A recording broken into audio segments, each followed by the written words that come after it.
In general, ang bilin po ng ating Pangulo ay huwag nating hayaan na mag-escalate yung situation.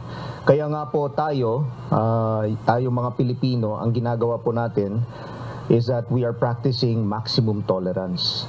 Nakausap na ni Armed Forces of the Philippines Chief of Staff General Romeo Browner Jr. si Pangulong Ferdinand Marcos Jr. kaugnay sa ginawang harassment ng China noong May 19. Ito ay yung insidenteng inagaw ng mga tauhan ng Chinese Coast Guard ang isa sa 4 na package ng supply ng pagkain at gamot na para sa mga sundalo na nakaistasyon sa BRP Sierra Madre sa Ayungin Shoal.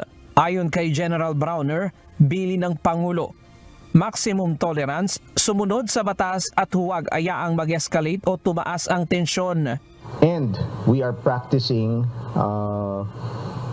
activities that promote international law. In other words, ay hindi po tayo lumalabag sa mga batas international. Mahigpit din umano ang bilin ng Pangulo na huwag nang gumaya o gantihana ang mga hakbang ng China sa kanila. We were discussing this with the President and he said, no, do not use our water cannons against the Chinese. No?